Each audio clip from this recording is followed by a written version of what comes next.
Committee finally set to facilitate takeoff of Ajaokuta Steel Project.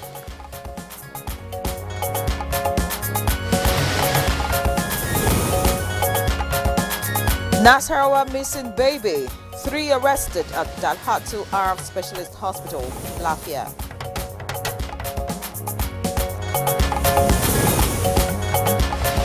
Suspected extremists and kidnappers arrested in Buhari and Tafa local government areas.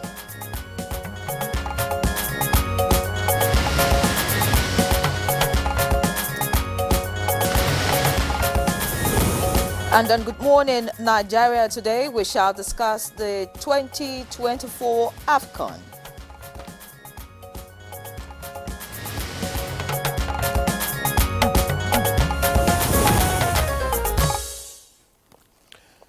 All right, indeed, it's AFCON week, and African footballing nations, of course, will be turning their attention this weekend to what is Africa's biggest football continental competition. From the Super Eagles of Nigeria to the Lions of Cameroon, the Desert Foxes of Algeria, and the Pharaohs of Egypt, Africa's football kings will take center stage for the next 4 weeks in Abuja, Cote d'Ivoire. Indeed, 24 countries are participating in this tournament, and of course, I'm sure you do know that our own Super Eagles, of course, will be trying to see if they will make a 4th win of the Nations Cup since 1980, and they have already touched down in a very patriotic way in Cote d'Ivoire. Did you say 1980? Yes. Well, Nigeria actually last won the title in 2013. No, I know. I said since 1980. 4th win since 1980. All right. So we're actually looking forward to the team doing great in this particular edition of the tournament. And I'm sure you remember in 2013 when the team won the title. It was led by our own Stephen Keshi, now late, and it's over a decade now. We just hope that the Super Eagles will really fly this time around. Indeed, and just to say that actually I think it was Ahmed Musa who captained the team in 2013, and he also captained in the Super Eagles, again this year. And we do hope that he will bring his luck to bear again. But I keep holding my chest because those who have won the tournament trophy more times than Nigeria are also, in this competition. And you talk about, the likes of Cameroon, you talk about the likes of Cote d'Ivoire, Algeria, well, we'll get to know the fixtures later on. But just to let you know that since 2013 till date, again, a 3rd place finish at the 2019 edition, that was in Egypt. And we've so far, struggled to either replicate or build the feats achieved, that's in 2013. But fortune seems to be smiling on us again, hopefully, as it stands. The Super Eagles is home to some of the most valuable and informed players in the world. I remember 1994, and yesterday on this program, Chukwudi Okulupaja and Jubaina were talking about, that glorious moment in 1994 when we lifted up that trophy. It was it was ecstatic. All right.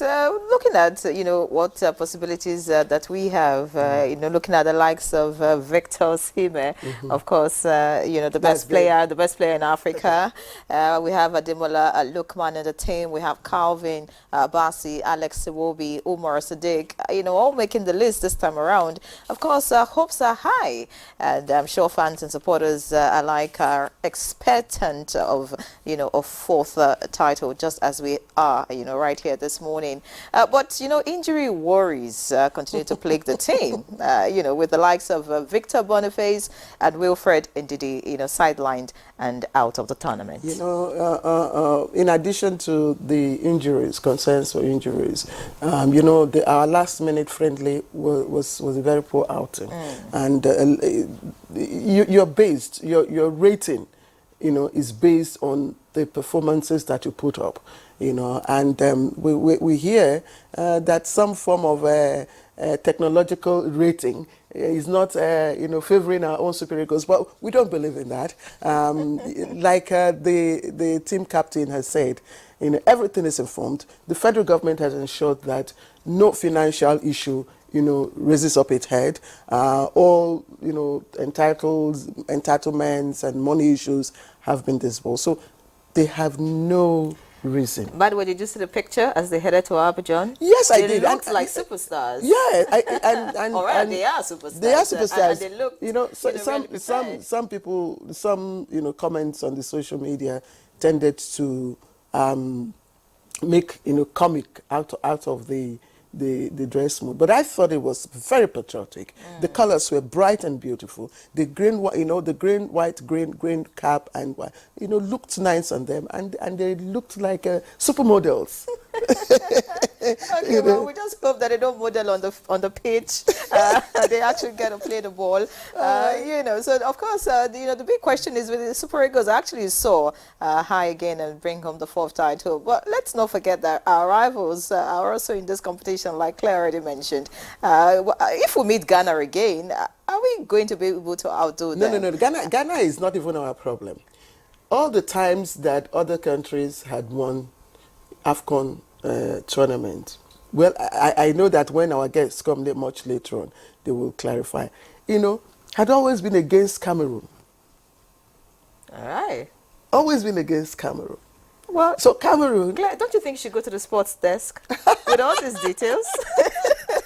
No, sometimes we tend to keep one ear to, and then of course be in tune with what is happening. Well, in the next few weeks, of course, of Football in Action, we'll be able to give us all the answers that we are posing here this morning. And today, that's why we're turning our searchlight on AFCON 2024. And as we well know, tomorrow is the D-Day, and Nigeria will be meeting Equatorial Guinea, I think on Sunday. So, on this note, once again, I invite you to join us to go high on Good Morning Nigeria this Friday. It's the better good drink to start your morning. Well, while you're going high on Good Morning Nigeria. On Good Morning Nigeria. Yes. It's a Friday, by the way. Yes. And you said hi. Yes, let's go high on Good Morning Nigeria. That's the best way to start your early morning. My mind is actually going to so many places with the word hi. Don't. On a weekend. That's why I qualified it. Okay, Good Morning Nigeria. Yes. All right, I'm Henry John. Thank you for joining us. Of course, we'll be looking at all the details of AFCON. We Jose Pesiro, be able to take our team to the peak come AFCON, which begins tomorrow. All of those details you get to hear. By the way, we'll have our usual segments on the program this morning. We have our morning news. Of course, we have paper review and all other segments that are juicy. It's a high Friday on Good Morning Nigeria. And I've got Amina Seidu Abubakar here for the morning news. Amina, good morning to you. Are you feeling high this Friday? I'm good. Hello, Claire and Henry. Good morning and welcome to the news. High with highlights of the news. It is hope rising for the Ajaokuta steel plant as President Bola Tinubu has approved that a committee of critical stakeholders be set to address issues that will facilitate the takeoff of the project that has dragged over decades. Minister of Steel Development Shaibu Audu disclosed this to State House correspondents after a private meeting with the President. The reason the Minister of Defense and I jointly met with Mr. President was that we're setting up a military hardware capacity and capability in Ajaokuta steel plant. And based on that, the Chinese team would help us to build that military hardware capabilities in Ajaokuta in one of the production units. Borno State government has expressed commitment to revive South Chad irrigation scheme to provide sustainable livelihood for resettled communities.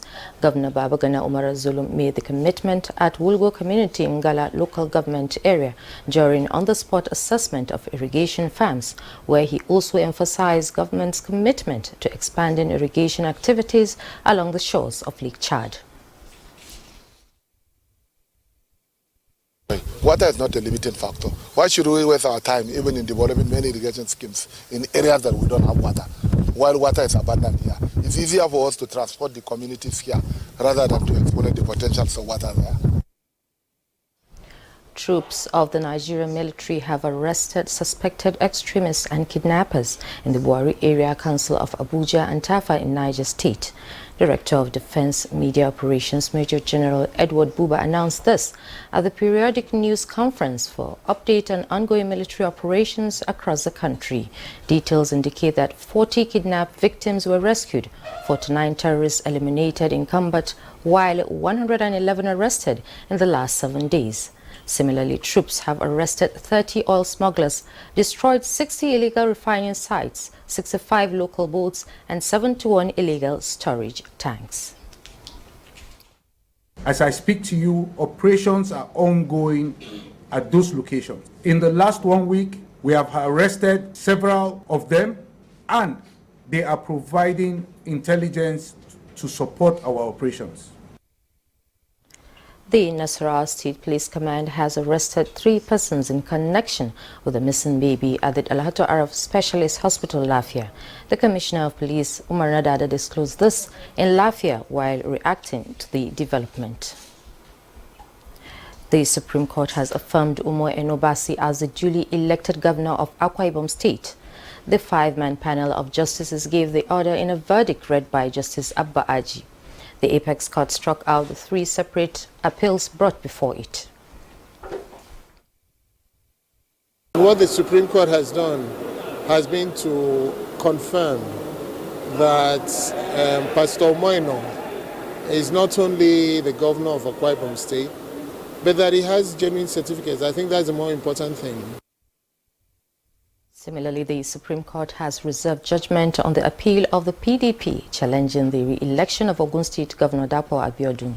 The PDP and its candidates as appellants are challenging Dapo Abiodun's re-election on the ground that the Electoral Act 2022 was not adhered to, citing corrupt practices and issues of non-qualification in the conduct of the election.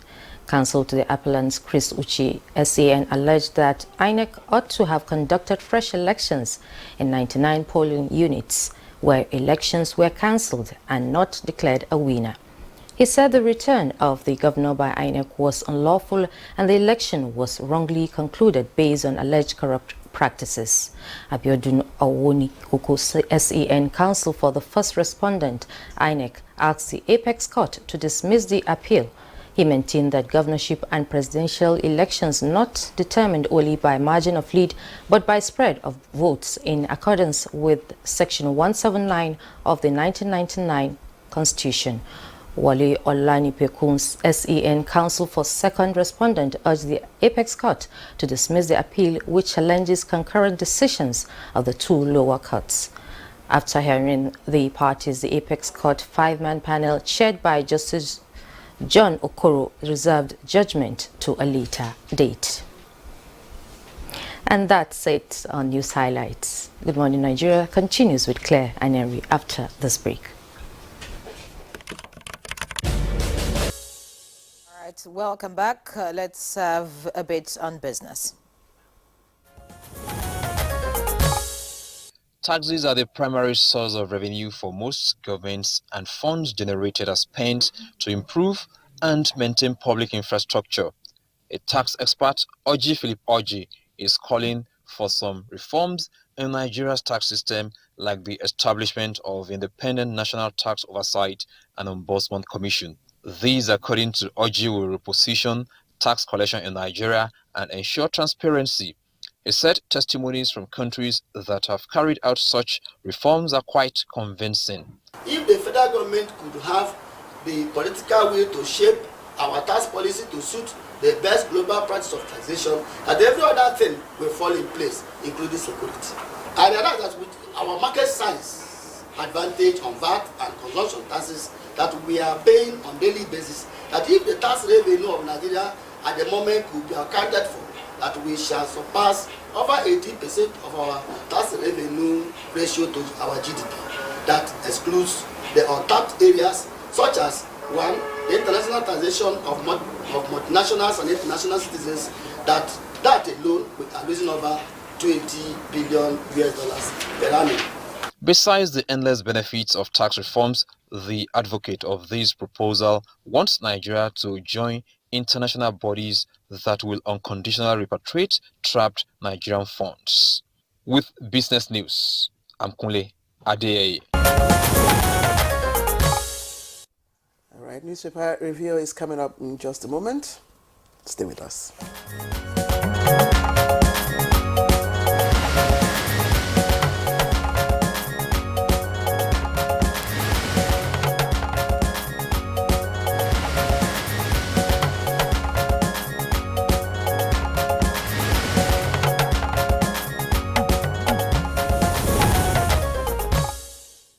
All right, our newspaper reviewer, Chukwudi Okoli-Ugbaja, is right here. Good morning to you, Chukwudi. Are you feeling high this Friday? I'm always feeling high. Once I'm in this chair, I feel high.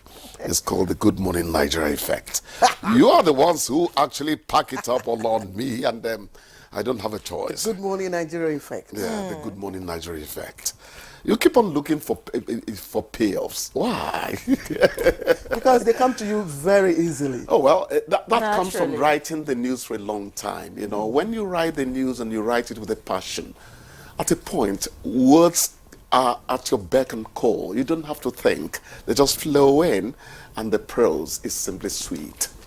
All right, chicks, let's quickly start off with news review of the papers. And Daily Trust is leading this morning with security matters, and it says security beefed up as Kano Plateau. 6 other governors no fate today. CPs, others call for calm, winners and appellants upbeat, and the issues at stake. Now, if you look at the just on the left-hand column, that will be to your right, worry over 50% TSA deductions from aviation agencies. Details of that on page 23. And Edugate. Edugate. Don't spare anybody, Ubi tells Tinubu. Man arrested for stealing 20 cartons of Quran Hadith in Kwara. Now, this is very interesting. That story is on page 21. And ICJ hearing, South Africa wants Israel held accountable for genocide in Gaza. And just a little below the nameplate, village head, son, 8 others killed in Katsina is on page 21. Army denies allegation of poor feeding of troops, page 31. And bandits abduct 23 in the FCT. It's on page 12. Anyway. All right, let's begin with the Daily Times this morning. And the lead story here says, anxiety as Supreme Court delivers judgment in Kano, Plateau, Lagos, 4 other Guba posts today.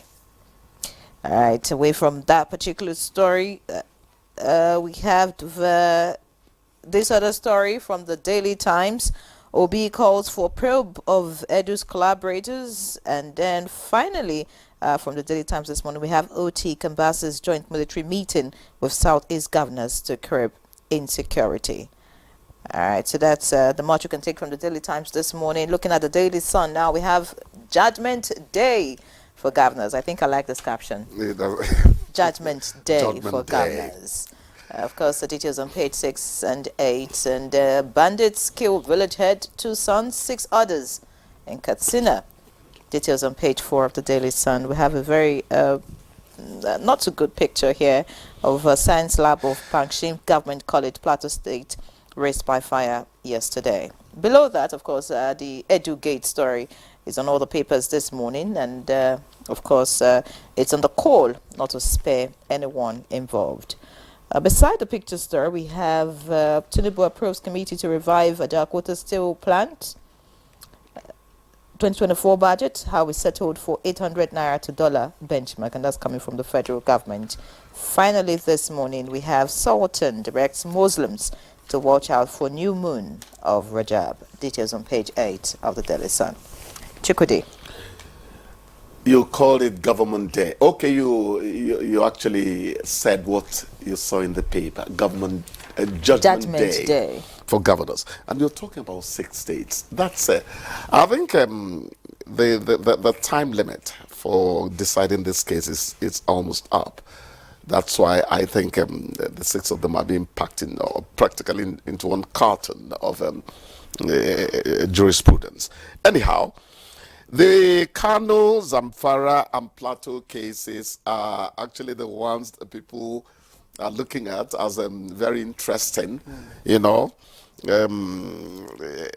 If you remember, Kano and Plateau states are cases of the lower courts, that's the appeal courts in this case now, you know, sacking the governors there. So you want to see whether the Supreme Court will ride with those, you know. But at the end of the day, what we keep on saying, asking for, is that the pronouncement of the court is final.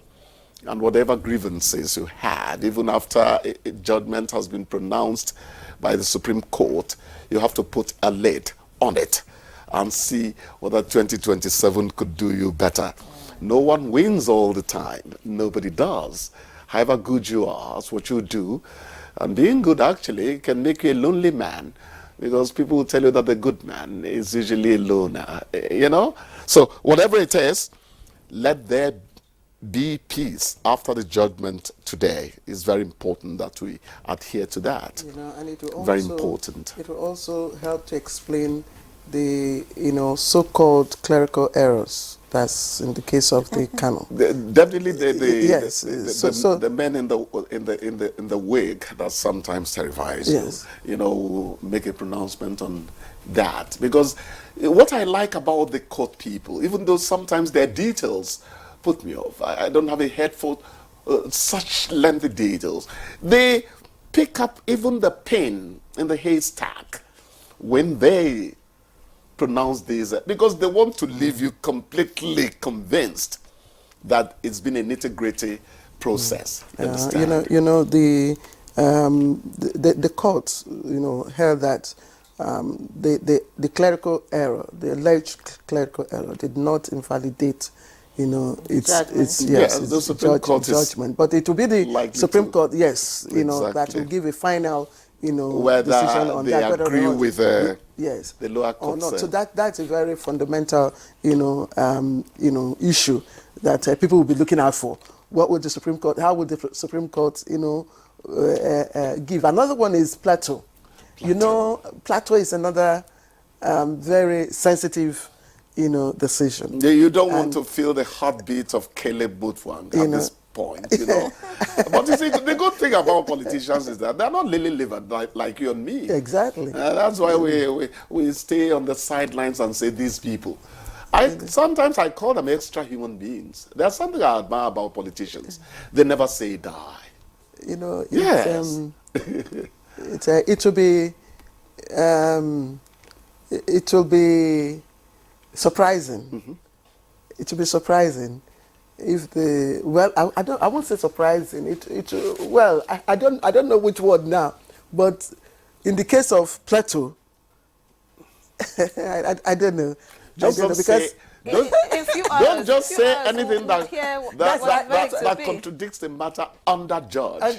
That's why when you hear that the matter is under judge, that means that you have to be careful. You don't say anything that turns out sub judice. Yeah, exactly. You know, exactly. So I think we should just leave those matters. Exactly. I avoid court cases as much as I can. But you know, this the Daily Trust.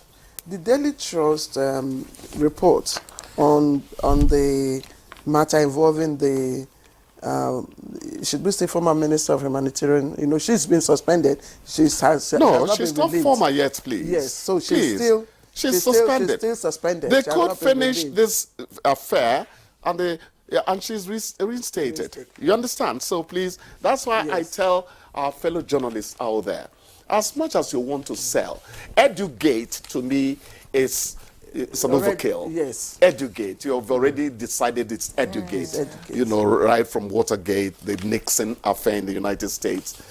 People want to sell their newspapers. Yes. Sometimes the line is crossed in headlining. I find some of the, you know, points. I'm trying to get that There's a community in Ahuadai in River State where soldiers are said to have taken action that practically left the village vacated. People are afraid because 4 soldiers were killed and the driver also. What we are going to ask is that definitely when 4 soldiers get shot, you don't expect that the community will be handled with with kid gloves. Kid gloves. Thanks for supplying that term. But even then, we still ask our soldiers to act within the rules of engagement. Very important.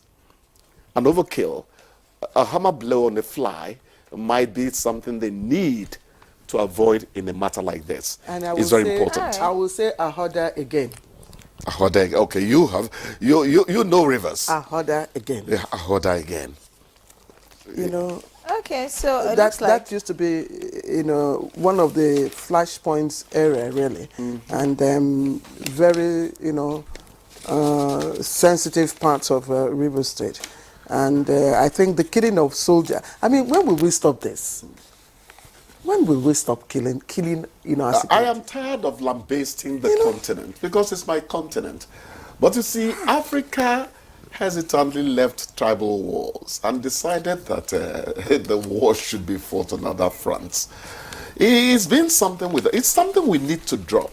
And the way you do it is to see the other man as a fellow man.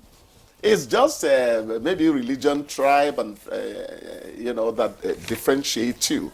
Otherwise, he is perfectly another man just like you. When you learn to think like that, you actually apply the brakes when you want to act in haste sometimes. all right. It's called being introspective. You have to be introspective in life rather than acting with impetuosity, that is acting without sufficient thought. People have to learn to be introspective. Very important. All right, I think we would, leave, the papers, the headlines, at that point because of time, so we can move on to the main discussion for today. So we'll take a break. Many thanks, Chikudi, for joining us again. We hope that you enjoy your weekend. I hope to. Service of the NTA. Before we begin our conversation on AFCON 2023, let's take this background report put together by Oyeyemi Ajayi. The 2024 African Cup of Nations, known for short as the 2024 AFCON or CAN 2024, is the 34th edition of the biennial African Association Football Tournament organized by the Confederation of African Football. This time around, it's being hosted by Ivory Coast for the second time and the first time since 1984. This edition of the tournament was initially planned to be the third since 2019 to take place during the Northern Hemisphere summer in order to reduce scheduling conflicts with European club teams and competitions, but was postponed by CAF to 13th January and 11th February 2024 on the 3rd of July 2022 due to the adverse summer weather concerns in Ivory Coast. There are 24 national teams from the Confederation of African Football battling to be crowned king of the continent in this edition of the African Cup of Nations over the next month, which is to kick off on Saturday, 13th January 2024. The Nigerian Super Eagles will as well be participating after landing in grand style in Abidjan ahead of the commencement of the tournament. The Super Eagles opened their campaign against Equatorial Guinea on Sunday, followed by a clash with the host Cote d'Ivoire on January 18, and end the group campaign with Guinea-Bissau on January 22. Now, in the face of the Razzmatazz from Nigerian team, how prepared are they to win the title? Guests already seated in the studio will be discussing these issues and more shortly. Well, Yemi, as the saying goes, the answer is blowing in the wind. But we will be getting to know, in the course of the competition. But we are hopeful. We are hopeful. At least that's the feeling we get. So thank you very much for the background report. But we also have seated here in the studio football guru. We have a coach, we have a football analyst, and we have a mentor in this area of sports. So let me begin with the introductions. Abdul Rahman Ibn Mohammed is a familiar name, of course. One-time commentator, former GMNT Sports 24, and the NTA International Sports consultant. We're very glad to have him with us this morning. Thank you very much for finding time to join us. Thank you. It's a pleasure being on Good Morning Nigeria once again. Also here with us in the studio we have Jacob JJ Uyekale, a sports analyst, and not the JJ you're familiar with, but I'm sure you're familiar with this JJ in the studio. JJ, compliments of the season to you. Yeah, Happy New Year, and thanks for having me in the studio. It's a pleasure. It's Triple J Oyekale. I think that's what it will be, with the Jacob. All right. We also have with us here in the studio a sports journalist. He is the coach, Family Worship Champions Football Club. It's a pleasure to have Bumi Haruna join us for the conversation. You're welcome. Thank you very much. Always a pleasure. All right, gentlemen, when it comes to football, I really don't know where to start my question. Is it the form? Is it, the fixtures? Is it, the squad and all that? But let me start with Abdurrahman Ibn Mohammed. If you look at, our competitions, our performance prior to now, does that give you any strong hope for this Super Eagles squad? I must be honest with you, Claire. This squad of the Super Eagles, I am not sure. From the deepest depths of my heart, I'm not so sure what we can deliver. Nigerians are used to being very, very hopeful. So in my heart of hearts, I'm hoping and praying that, yes, they can up the ante.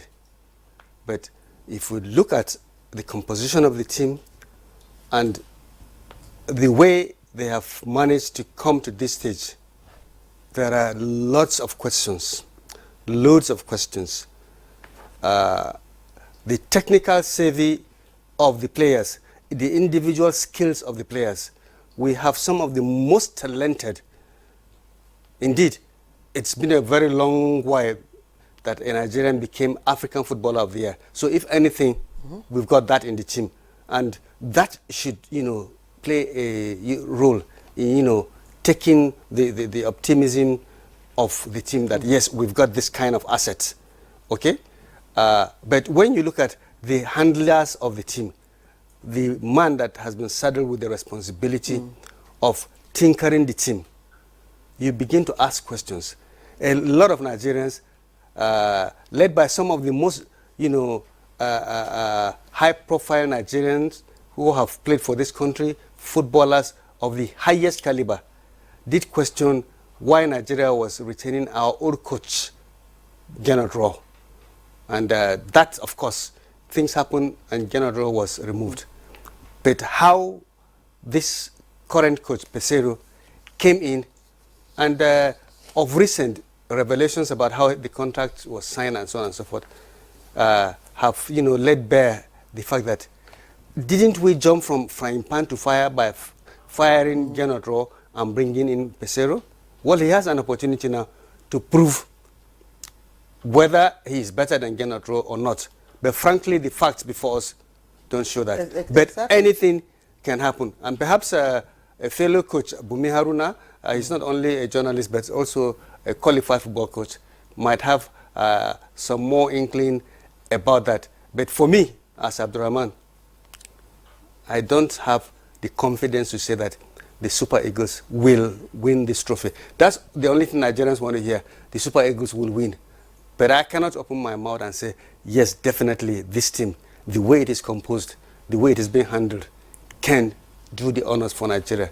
All right, Abdurrahman, I like the way you have given your analysis about, what the team is likely going to produce. But Nigerians, we know how to pray and fast. So now that you have said we may not win, Bumi, I want you to, pick up from where he has landed. Do you share the same, thoughts with what my GM has said? About the team. Do you think that Ose Pesiro has what it takes to deliver? Looking at the friendly we just played with Guinea, we lost 2-0. A lot of people are also worried. But are you hopeful that prayers and fasting would help? Well, thank you very much once again. I must say, when it comes to prayers and fasting, it's all about your belief. It could be one of the routine for the team. And if that's the way Nigerians can support the team, I think they should do that.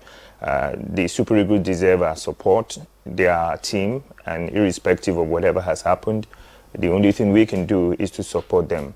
We actually put some people there to choose players and also choose coaches for Nigerians, and they have done their bits, So our part now is to support the team. I don't think Jose Pizarro is the best coach in the world, but he's the one in charge now. So we need to support him with everything we have. We have a very good team, just like our GM has said, very, very good individual players, but in recent times we'll not be getting, the right results.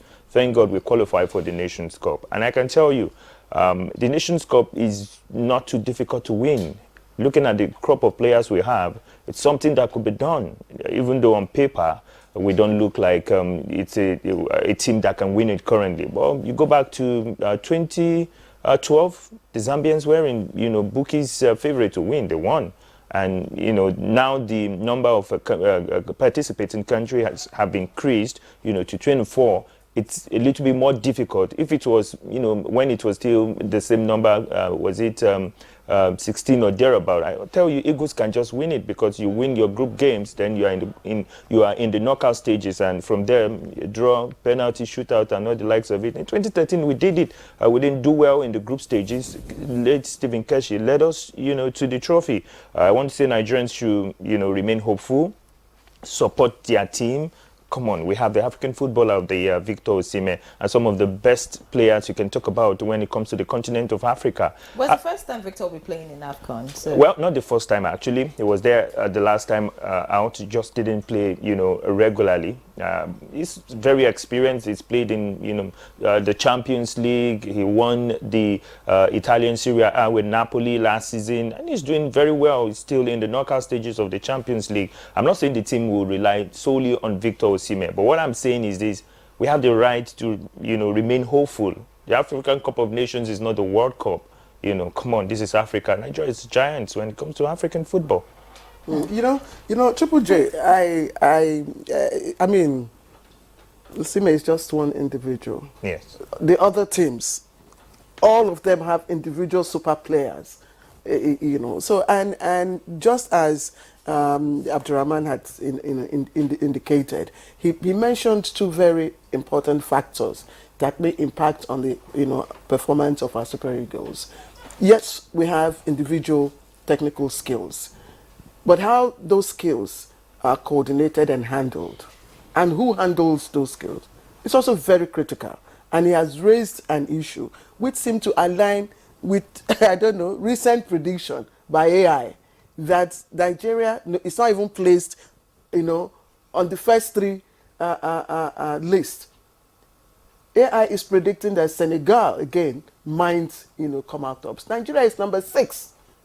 But how do you analyze that? Well,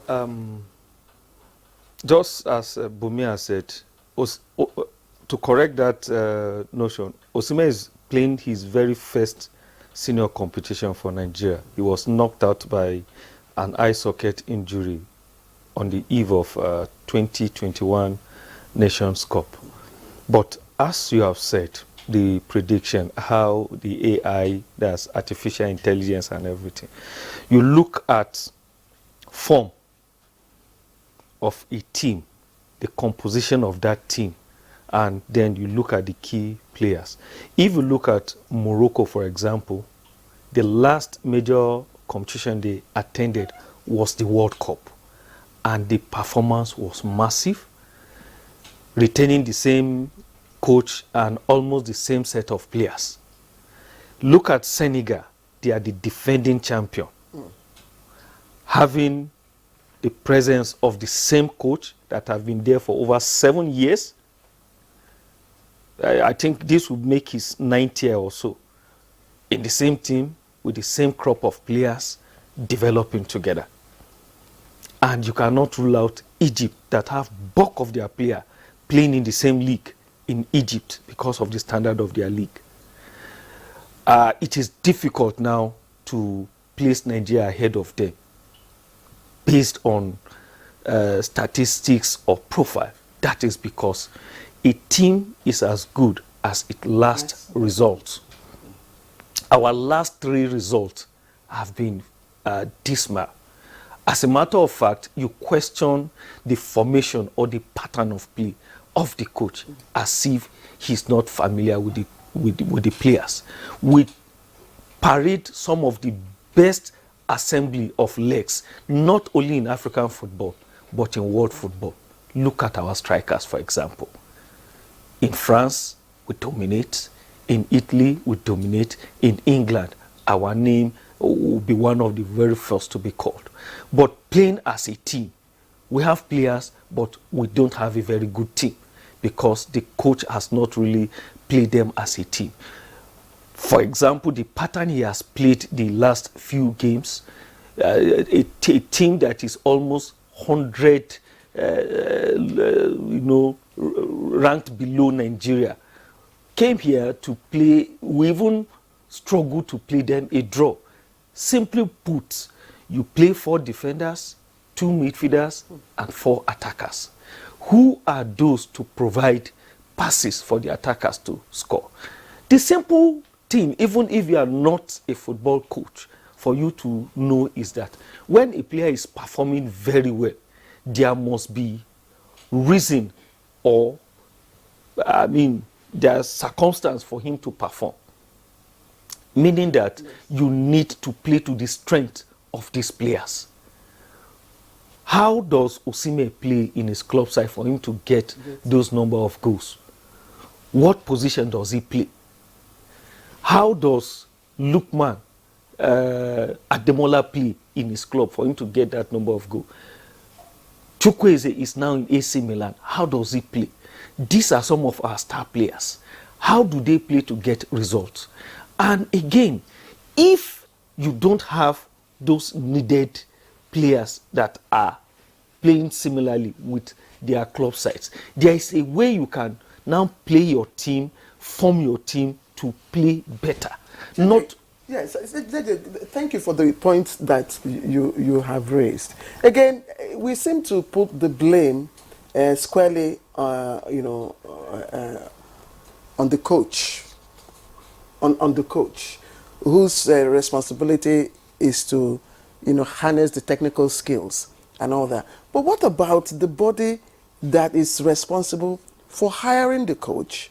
The local, assistants, the Nigerian assistants that are supposed to also work with the coach, are they not also, do they not also have a part to play in all of this? Is it because the coach is not a Nigerian, or is it because the coach has not studied or does not have the skill? What is it about this coach that we have been concerned about?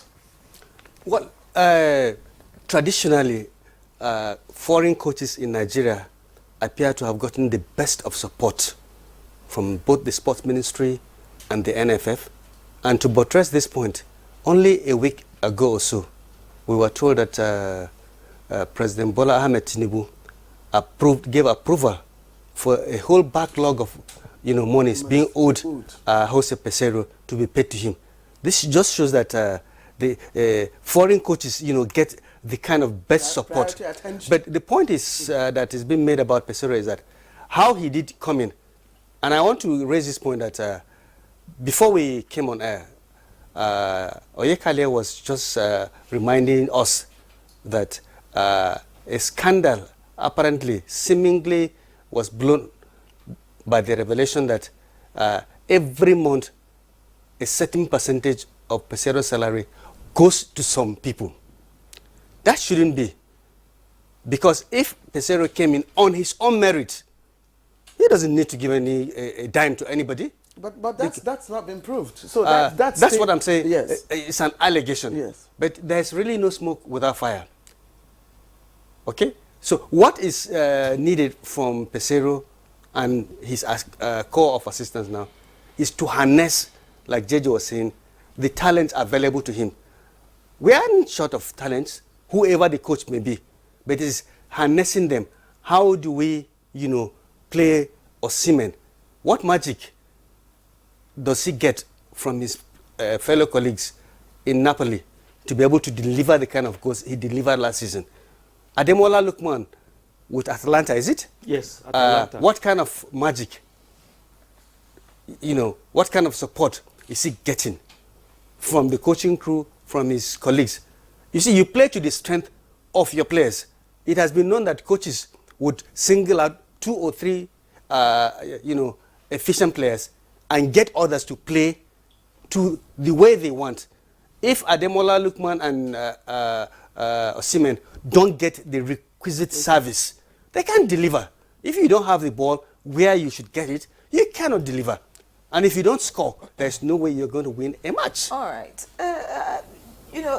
Listening to the conversation and, of course, the takeoff, you being pessimistic about, the way the Super Eagles will play, and listening to Bumi, he's quite optimistic. Oyekale is just at the middle trying to play, just being there. Let me take you on this. Let me just put this clear.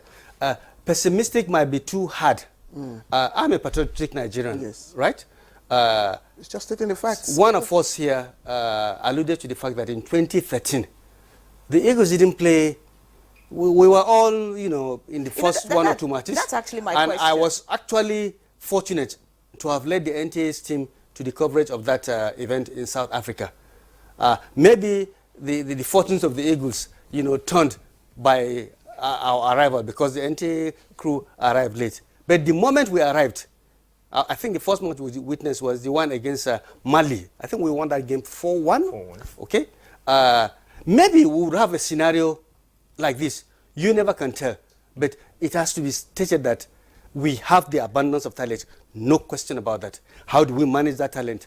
That is the task before us. Is the problem. Okay, yes, that of course is a continuous conversation. If you like, a continuing conversation. Away from AFCON, of course, is something that has been, the issue for our football and of course other sports in this country. Yeah. But looking at the AFCON now and the teams that have made it to AFCON, which begins tomorrow, if we don't stand a chance, what teams do you think are likely going to be our biggest threat in this competition, and why?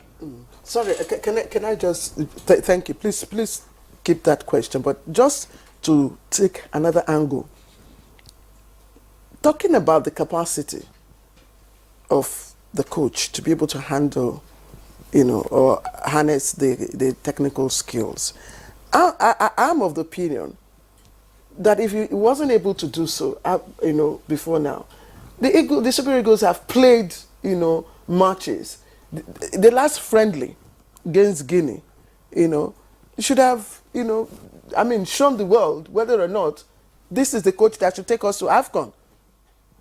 So why did you are laughing, coach? You understand? I'm not laughing actually. Yes. I just understand what you're trying to say. Yes. But football and getting results is a process. Now, if we want to go back to when Nigeria has been very successful, under Bonfrey Joe, under Clement Westerhoff, they had time. They had time. Jose Pizarro is just over a year in charge of the Super Eagles. And now, he has a disadvantage. He doesn't stay in Nigeria. He doesn't know Nigerian football. That's his problem. Nigerians want to resolve. Bumi, his employers should insist that he stays in Nigeria. Exactly. But the fact remains that he's still not as, I don't think he needs more time. And the thing is, there's no time. And that's why I keep saying, for me, I preferred a local coach, because we have a whole lot of them. But for me, it's just not right to start discussing the coach when we have a major tournament. Exactly. We should focus and support the coach, because irrespective of whatever happens, he's going to be the coach. We should be pointing out what we think he should do. That's what I think he should be doing. I have a contrary opinion. Okay. They are in the competition, but ours is for us to tell you the strength, the weakness of the team, and even the coaches. An unanswered question. No, an unanswered question that what has been the role of his Nigerian assistant? I think that would have answered some of the questions. Now, the thing is, what is the terms of contract this coach signed, and what is the power being given to the coaches? I want to take one clear example, our goalkeeper's coach. There was a particular match that the goalkeeper's coach was not even allowed to sit on the bench. He was with the fans at the stand. The Nigerian goalkeeper coach. You understand? He was on the stand, not on the bench. Meaning that there is a problem. Yes. And we have a goalkeeper that has been fumbling. And I even question the profile of the goalkeeper coach that was taken to the Super Eagles camp. That was because Ike had issues with the coaches and with the NFF, and before you know it, there was a statement that they are rotating the coaches, which personally I wasn't satisfied with. In this country, we have high-profile goalkeepers that has kept to the highest level, from Peter Rufai to Aloy Agu Ikeshurum, and even of recent, Vincent Enyama. One of them could have been the goalkeeper coach. Even if... But Vincent says he doesn't... talking about this now? But Vincent has said he's not interested. If Vincent is not interested, Ike is there. Peter Rufai has never, for once, been engaged to the Nigerian national team. My question is, why are these issues just coming up now? I mean, it's just, we just have hours to AFCON. I mean, we should have corrected it before AFCON. I mean, if we wanted to be in it to win. Exactly what I'm saying. We need to support the team now. If anything happens after the AFCON, then we review. No, I think we still need to make it clear, because these issues, are not just being raised. Well, you see, yes, the point is this. They're not just being raised. Whatever we are discussing here would actually not, to my mind, be of any effect on the coaches, on the NFF, and the team. We are just voicing out our concerns so that we don't have misplaced optimism. Exactly. Nigerians... Great expectations. The only language Nigerians understand is win. Is Nigeria's participants, winning laurels for the country. What happened to the statement in football that anything can happen? Because I remember growing up as a young girl. Exactly. I've watched matches. I mean, you see a team doing poorly. First half is gone. Second half, and then you have like 10 minutes. I've just given us an example of what happened in South Africa in 2013. There is no hard and fact prediction that don't mind AI, that the Super Eagles will not make it. With the crop of players that they have, with the amount of talent that they have, who says they can't make it? They could. They were just being realistic, opening up what are our realistic chances. Precisely. And football is not always like you said. A team could play terribly badly in the first half, and in the last 5 minutes, we'll win. We saw that with the Daman miracle. In 1972, for viewers who would be older to remember, Bendel Insurance was playing Mighty Jets Football Club of Jos in the final of the FA Cup at the then Onikon Stadium. Bendel Insurance led by 2-0, and people were just walking out of the stadium, or it's a done deal. And suddenly, the late Sam Garba Okoye scored 2 goals within the last 5 minutes. And the match was stalemated. The Daman miracle, remember? The Daman miracle. It's the Super Eagles, the Flying Eagles were 4 goals down against the Soviet Union. And in 4 minutes, I mean, the 21 second half, we had 4 goals. 4 goals. It was the third and the equalizing goal that was really amazing, because the ovation that greeted the third goal had hardly died down when Nduka Ugbadi scored the equalizing goal. That the squad was a 100 squad. And we had a coach that knew how to harness the different schemes. Let's also not forget, that squad is different from the squad we have today. We have individual skilled players, but we're having a sourcing the right person to harness these skills. Ab initio, not now. But as we are all saying, you know, the Super Eagles are in Cote d'Ivoire. And Jose Pesiro is the coach. But I'm also thinking, Abumi, maybe you can help me explain this. Is it not possible that the players themselves can coordinate what they do on the field of play? If we have a wrong coach, I mean, you could have in a home, you could have a bad head, like maybe a father, but maybe the mother and the children are able to coordinate themselves, and things may still go on. Coach, so do you think that if truly there's a problem with the coach and maybe those who are the technical part of the team, can the players put themselves together? Like if there's a determination on their part, like, oh, we want to deliver, is it possible? Are we likely going to see that miracle? Yes, it's very much possible, because they are the ones that will execute the plans, though I know the role of the coach.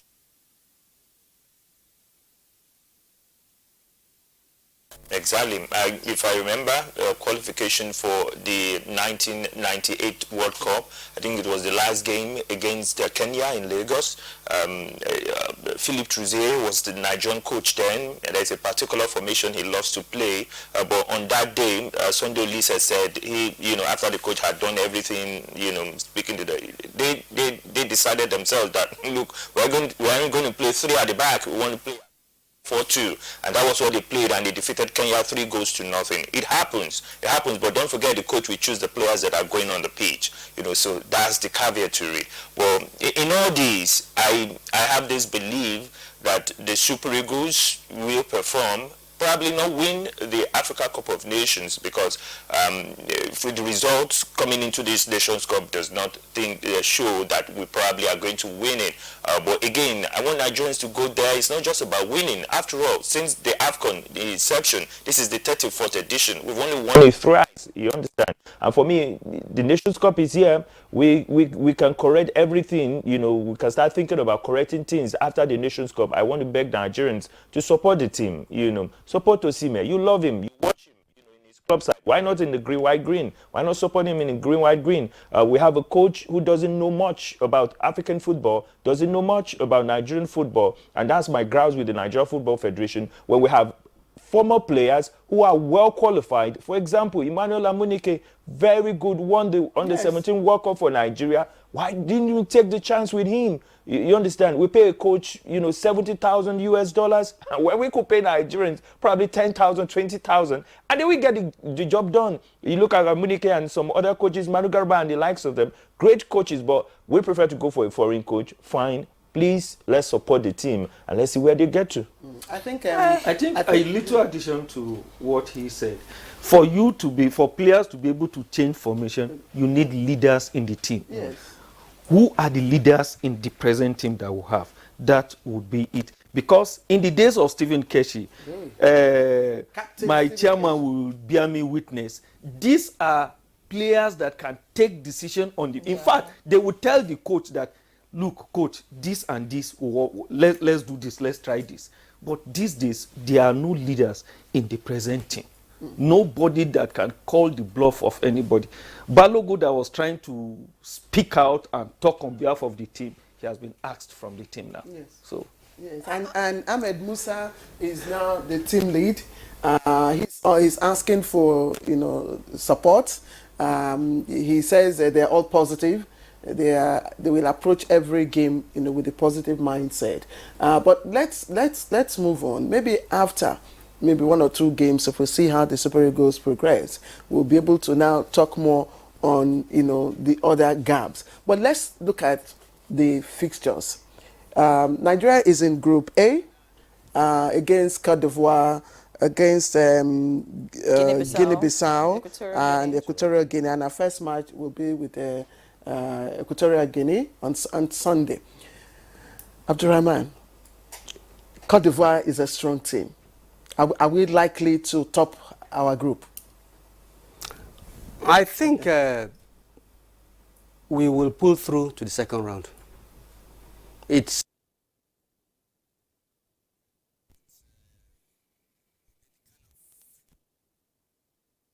the power that Nigerians are used to of our teams. But when the chips are down, because the talents are there, like you are saying, Ahmed Musa has given the assurance that the players will play with 100% determination. I think the team will qualify for the second round.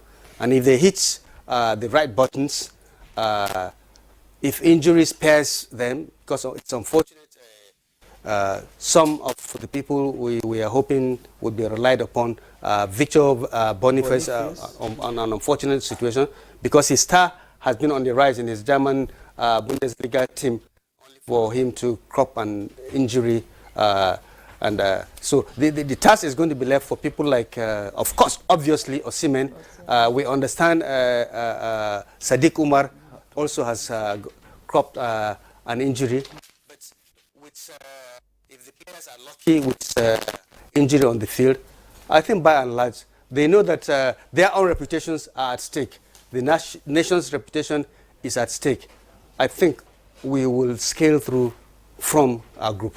All right, scale through. Of course, I'm hopeful. You know, there's this slogan in town, no grief for anybody. If the Super Eagles no grief for any of the teams right there in Cote d'Ivoire, they may just spring up a surprise and, do magic. But what other areas do you think that the Super Eagles, really need to look out for?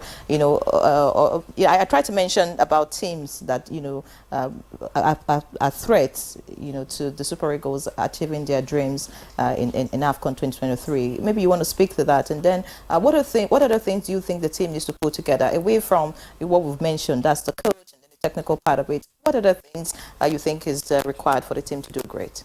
Well, one area I think the Eagles have not really done well is analyzing their opponents. I'm an analyst. I sit back, spend about 9 hours, 10 hours trying to analyze Super Eagles opponents, and I sit down and watch the Super Eagles play, and I found out that they don't even know their opponents, as much as I do. And, that's surprising to me, because we have a coach who is supposed to be an expatriate. I think they need to do more. If he doesn't have an analyst attached to the team, they need to do more. For example, the game we played against Lesotho, consistently, Lesotho have used that particular pattern for, corner kicks. And in their few games they played in the Kosafa, region, they scored a couple of goals from there, that particular routine. And I'm surprised the Eagles still considered, from that kind of, set piece, that ways you could have stopped that. So these are some of the things I think the Eagles need to be better at, and the coach being able to put the players in the right position. For example, in that game also, I think it was in the return leg, he had Alex who will be playing very deep when he will be probably should be playing, up front, further up front to, add goal threat to the Super Eagles. So these are some of the areas. And eventually, I also heard that the coach was trying a new formation few days to the Africa Cup of Nations. Come on, you already have a way of playing. You understand? Don't be distracted. Don't be distracted. Focus on it and try to achieve with it. Then if there is a reason for you to tweak, you can tweak. But not like on the eve, you're saying the reason why you lost against Guinea was because you're trying out something new. He needs to focus. Nigerians love football. Nigerians can do anything for football. We will not forgive him if Nigeria do not perform well. Yes, that's the truth. Whether he's still a Nigerian coach or in the future, we will see him and we'll talk about him. So he should focus and give Nigeria success or victory. All right, Bumi, when I saw your name, Haruna, it reminded me of Haruna Ilerika in those days, and all that. But thank you, gentlemen. Let me just put this discussion on hold and quickly join our correspondent. The Supreme Court, we told you earlier on, is to deliver judgment in some governorship appeals today. And our judiciary correspondent, Dile Atumbi, is right now at the Supreme Court. and he joins us live. Dele, good to have you with us, and good morning, Nigeria. Quickly tell us how many of the appeals have been decided today by the Supreme Court, and what's the situation like right now? Thank you, Claire. Eight verdicts will be delivered today, and which has to do with governorship elections. And don't forget that about 2 weeks ago, the issue of Kano matter came up, and underbration was taken. And after the underbration of the council, the courts reserved judgment on this matter. And it is not only going to be only Kano matter that will take place today. That of Bauchi, Abia, appeal on Lagos, governorship elections, Zamfara, Plateau, Ebonyi, and Cross River State. Though the 8th will be taken today, and the panel is led by Justice. The 5-man panel of justices is led by Justice Iyang John Okoro. And let me equally say this, that whatever is decided on Kano today, it is a matter that will expand the electoral jurisprudence of this country. For instance, the issue of unstamped ballot papers, would that invalidate the valid vote casts? And beyond that, can the panel at the trial court sort out and count the ballot papers themselves without the parties around in the chambers? So these are some of the things that will be decided in Kano matter. Like one of the counsel said, he said, my lord, though in pidgin, that motor jam, police arrest conductor.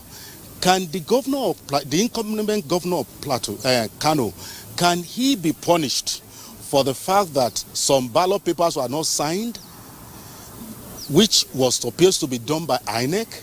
So these are the issues that the justices would definitely take a critical look at the appropriate time, and in the next few minutes, this court will deliver judgment on Kano, Bauchi, Plateau, and some other states. State will be Plateau, to look out for. What are the states? Taking a look at the state, we have Kano, Bauchi, Abia, Lagos, Zamfara, Plateau, Ebonyi, and Cross River State. So what are the fundamental issues, as in with the case of Plateau? That's another state that a lot of focus will be on. If you are taking a look at Plateau, it has to do with pre-election matter, in which there was a court order, which the High Court of Plateau State gave an order that they should go back to their congresses, that they should do their nomination afresh. And with that, the argument in the court now, which the appellant, who is the governor of Plateau State, is that they adhere strictly to the order of the court by reconducting their congresses, and that the party has a structure. Because the matter before Plateau, before the Court of Appeal, which made the Court of Appeal to nullify the election of the governor, was that there was no proper congresses, and that the party, PDP as at that time, had no structure in Plateau State. However, the governor, who is the appellant, is arguing otherwise, that they reconducted their congresses and the primaries, and that the party has a structure as at the time of the conduct of the election. Don't forget that an individual cannot stand for election in Nigeria. The truth of the matter is that the person must be sponsored by a political party, you must belong to a political party, and you must be sponsored by a political party. So that's an issue. and is a serious issue at that. And if you take a look at section 72 sub 2 of the Constitution of the Federal Republic of Nigeria, that is what is therein, that anybody that is contesting governorship election must be sponsored by a political party, and he must belong to a political party. And don't equally forget, in the issue of Kano, that membership is equally an issue. It is a serious matter because it's a constitutional issue. Okay, I'm just wondering, whatever the Supreme Court decides today, again, will widen our knowledge, our legal knowledge, as in the case of Plateau, isn't it? That's true when it comes to the issue of sponsorship of candidates and who has the right to sponsor a candidate, and the structure of a political party is equally important.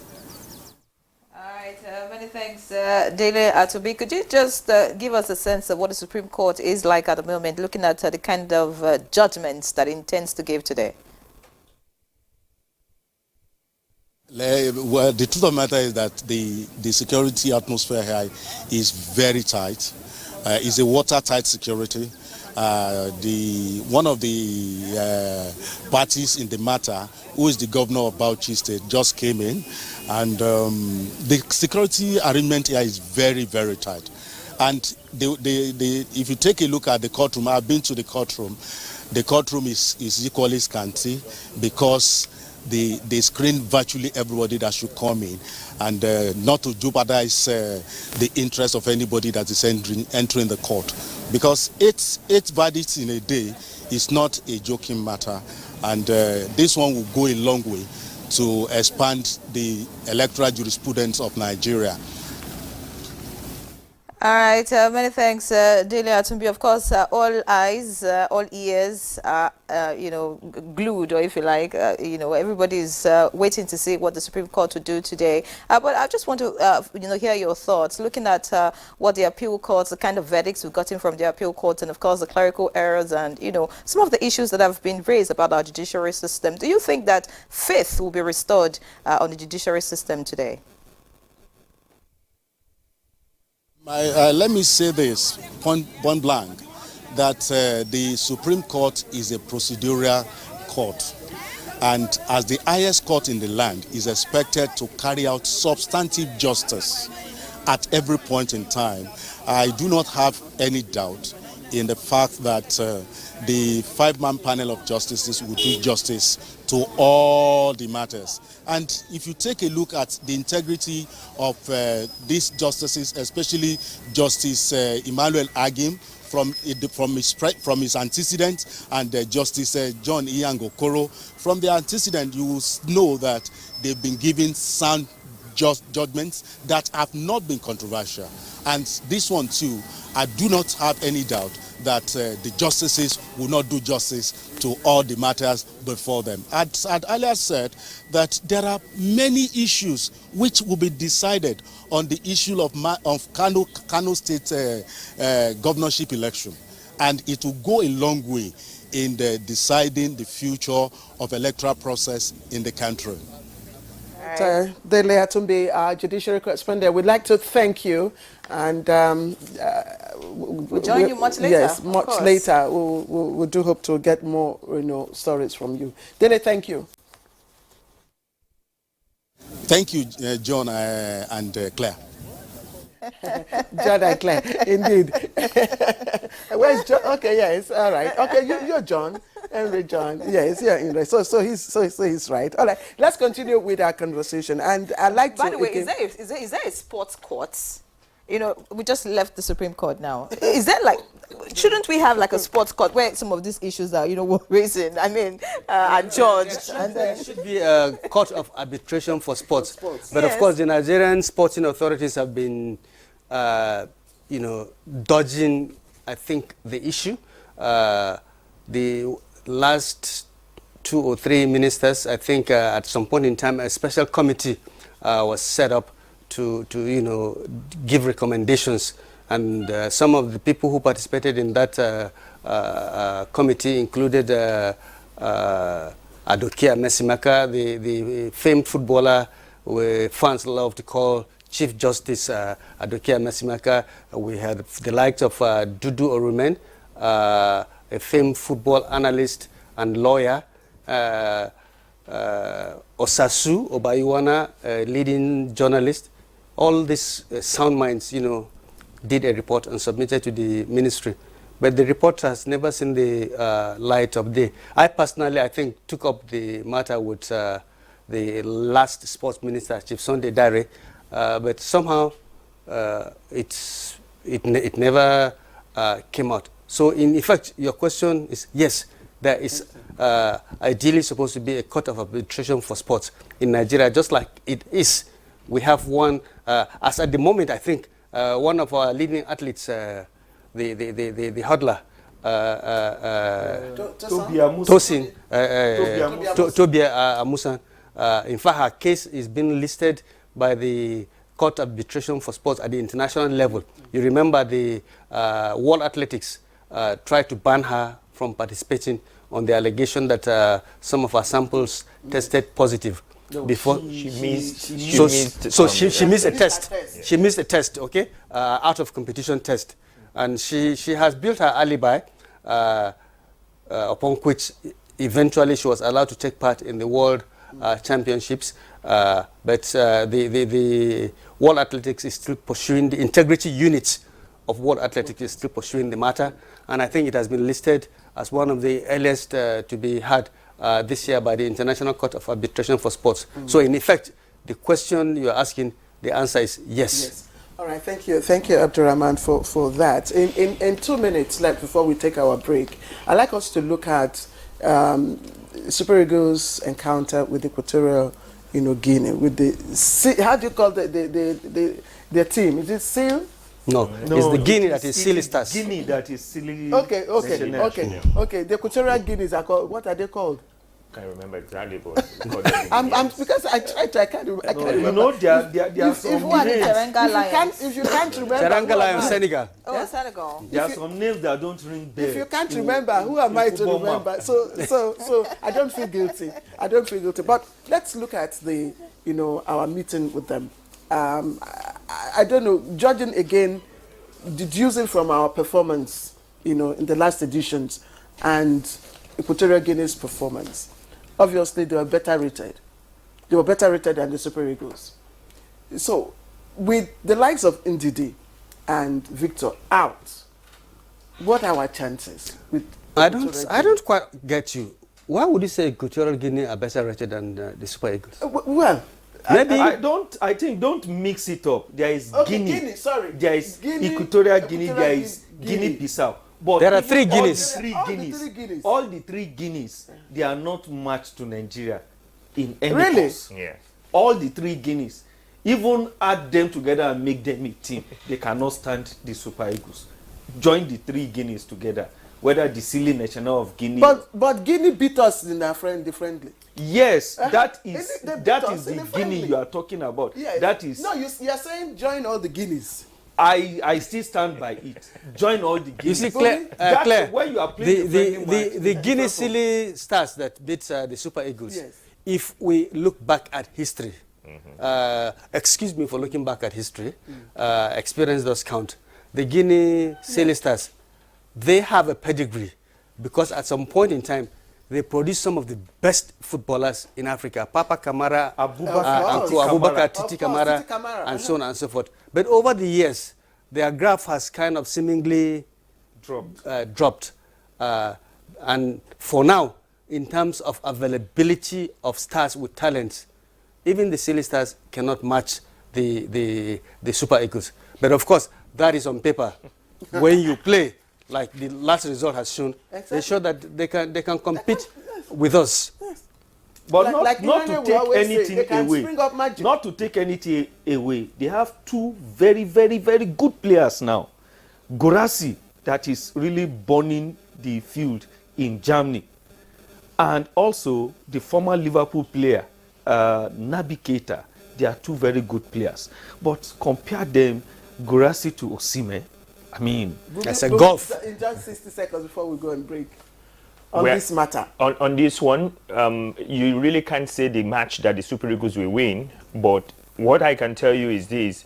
When you think the Eagles can't do anything, that's when you see the best of them. So I won't be surprised if they lose to Guinea and beat the rest of the teams, you know. But when they start winning well, that's when I will be, you know, concerned. You know, yes, I'll be concerned because they get to, you know, slip back, or, you know, complacency comes in. So I expect a tough game, probably a draw, something that will wake them up to help them find their potentials. So anything can happen with the Super Eagles. That's what I believe. All right. Anything can't happen with us. We're going to come back after this break. Stay with us. All right, welcome back. It's still Good Morning Nigeria, live on the network service of the NTA. Of course, our conversation is on AFCON 2023, but we're taking a look at the situation at the moment as we expect judgment from the Supreme Court as regards the governorship election in 8 states. So we go straight to Kano now. We have our correspondent there, Abdullahi Mustafa, just to give us a feel of what Kano is like at the moment as we respect the judgment from the Supreme Court today. Abdullahi, if you can hear me. All right, I'm sure we'll get that right, and Abdullahi would give us a sense of the situation, or if you like, you know, the feel in Kano as the governorship appeal, which is one of the appeals to be decided by the Supreme Court, is taken today. Abdullahi, I think you can hear me now. Can you hear it? Abdullahi, this Friday morning, is it the same as other Fridays in Kano? What's the situation there?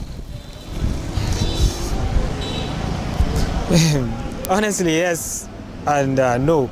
Yes, because people have already started coming out for their daily engagements, and yet people are anxious to see or to know what is going to happen with regards the final judgment regarding the March 18 governorship election here in Kano State. And many people decided not to come out. And as you can see, this road, this is a junction. Behind me is State Road. And close to me here is the Kano Government House and Ahmadi Bello. Very strategic, but not too many vehicles are plying the roads. And as promised by the police, strategic locations are being guarded by officers and men of the command and other sister security agencies. And of course, it's a normal day, as I said earlier, and it's unusual because not everybody is going about his business, especially those not with who do not own means of transportation, for the fear of what is going to come out of the Supreme Court decision, rather. So this is actually the decision. The security, the police is keeping to its words of ensuring security of lives. You can see all over the major streets, patrolling the streets, and strategic places like this place. You can see police, if the cameraman can pan, you can see that they are stationed there in front of the government house. This is the main entrance to the Kano Government House. That is the place in contention, the two parties. So the Supreme Court is going to decide who will be the occupant of the house for the next 4 years. So this is the situation for now. You can see others are coming out. So this is exactly what is happening at strategic places here in Kano, like public buildings, places of public gathering, and major streets here in Kano as at this morning, since as early as 7 o'clock that we are coming to the office. This is the situation in Kano. If you were to give your opinion as regards the atmosphere in Kano right now, would you say there's calm or if there's tension? You know, what's the feel like, you know, for you? I can say uneasy, calm. Going around the city, you see people going about their normal business. That is those who come out, who decided to come out. And all schools have opened, and some businesses also started to open as well. But since yesterday when I talked to some people, they decided not to come until the verdict is announced, so that to see what is going to happen. And that may be likely due to what happened on the judgment day of the lower court here in Kano, that is the Election Petitions Tribunal. There was some pockets of violence in some places before the police came in, and that's why the police command decided to arrange to bring together the two parties to sign peace accord, and which even yesterday the police commissioner invited them to affirm that accord, to stand by it, but to ensure security, because not necessarily those maybe that are involved in the violence during the tribunal judgment we are not representing the political parties, or we are not on the instruction of those political parties. So that is what many people fear, and what the decision taken by the police has worked during the appeal court judgment day. Nothing happened. Everybody was going about his normal businesses, and of course, like today, on that day, not everybody come out until after the judgment, and they have seen the condition of the town. There was no violence, so we expect same today, even though this is the final decision with regards the March gubernatorial election here in Kano State. Abdullahi, thank you. In fact, you've just touched on the area I wanted to ask you. That's what the people themselves are feeling, and what might be the reactions when the Supreme Court decides on the case later on, today. Kano is a very politically upbeat state, and everyone has their ears to the ground. Anything can happen at any time. But thank you, Abdullahi, for, the information that you have given us, and we will keep, linking up with you for updates. Okay, thank you, Claire. All right, let's come back to the studio and again talk about the our chances at AFCON 2023, and let me again begin with Abdurrahman. We went to Côte d'Ivoire on Wednesday. We got to Côte d'Ivoire on Wednesday. There was no training. The coach, of course, said the subsequent training was, he termed it recovery training and all that. Now, if we look at, we've all said we will, advance to the next stage. Getting to round 16 has been, our, greatest achievement within the past few tournaments. Are there, regardless of what you think, are we likely to break that record? Are we likely to go beyond the round of 16 with the kind of, teams that we have and the forms, we see? Well, Claire, you see, the Super Eagles have become, over the last couple of years, become really unpredictable. During the tournament in Cameroon, the Super Eagles played so well, topped their group, and it was thought that they were going to stroll over from the second round and then go on to perform some wonders. It never came to be. That was when Austin Egavon was the acting, coach. So it is difficult to say what they can do. Like the coaches and the analysts have said here, a team is as good as their last match. Yeah. The last match of the Super Eagles, not so good. Losing to the silly Stars. Now they will be playing Côte d'Ivoire, the Elephants. They will be playing Equatorial Guinea. You wanted to know what their nickname is. They are called the National Thunder. Guinea, the national elephant? No, Guinea-Bissau. Okay. Guinea-Bissau, the African wild. So what are they going to do? And we should also remember that they did lose to one of their group opponents, Guinea-Bissau, here in Nigeria. Mamo Balde scored that one goal. So they have a mission of vengeance against Guinea-Bissau. Now, this becomes a matter of national pride. Do they have what it takes? in terms of availability of talent, the coaches have seen it all, the journalists have seen it all. It's there. Osimhen and the rest of them. Yes, Ndidi may be out.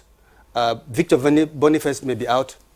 But hell, we have Iheanacho, we have Osimhen, and the rest of them. Yes, what remains is for them to be able to harness all this into a workable team so that they can do the needful. Is that even possible at this time? It is possible. If you look at the replacements, some of them have not even joined Murphy and co should be joining them. They should be. So what time do they have to even play as a team? They should be on their way. The problem started from when the team list was released. FIFA and CAF asked every federation to bring a list of 27 players. I wouldn't know where the problem was. We released 25 and injuries started coming in. So we are forced. Had it was a 27-man list, we could have even do with 25 man if two get injured. Now, the structure is when invitation get to clubs late, they themselves have the bureaucracy of working before a player is released. Like we were told now that Terran Murphy will be released after our first match. And now, Sadiq Umar's case too is beginning to get dicey.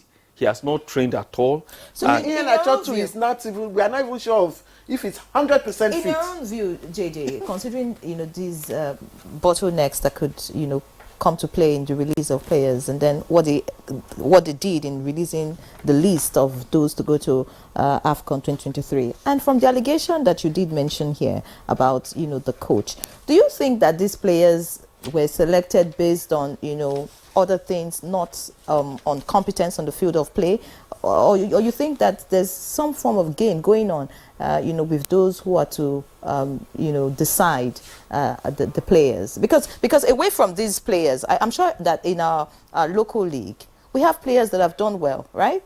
That probably maybe before now we could have thought about bringing up for this particular game. So in the picking of players, do you think that competence on the field of play is what is looked at, or other issues come to play? Well, I'm not the coach, and I'm not a member of NFF. But what I'm saying now should have been the work of the technical committee and the technical department of the NFF, and now the technical director of the NFF. But from the way everything went, we don't know their input in that thing, because personally, on my own now, I still question the list of goalkeepers that were, because there is a particular boy in Israel that has been doing very, very well, knowing that we are having problem with the goalkeeping department. That is Adebayo Adeleye. He's been doing very, very well. Well, a goalkeeper was picked from the Nigerian domestic league. But the other question is he the best goalkeeper in the domestic league? That is a very big question. That's Olorunleke Ojo. Again, this could have been an avenue, even if it's a learning process or a confidence boosting process. If you are now inviting 25 foreign-based players, give the 2 other slots to domestic players. But that does not take away the fact that we need to seriously and deliberately work on our own domestic league to raise the profile again. Because I must tell you, to be in the national team, you must justify your inclusion by merit. Because if you bring every player, okay, in football and in a team, you have departments. In the goalkeeping department, those coming from overseas, are they better than those at home? The defenders, those coming from overseas, are they better at home? Or could we look at some point that, okay, this is African football, you need to be combative? Do we? Yes, please, end your thoughts. Do we have those that could do the job? Okay, the midfield, this is African football, you need this mechanical pressing. So those are some points, but everything should be based on merit. And now I have to interject because we're running out of time. Before I bring in Abdurrahman, Haruna, what kind of team leadership do we expect from Ahmed Musa? Well, there are different kind of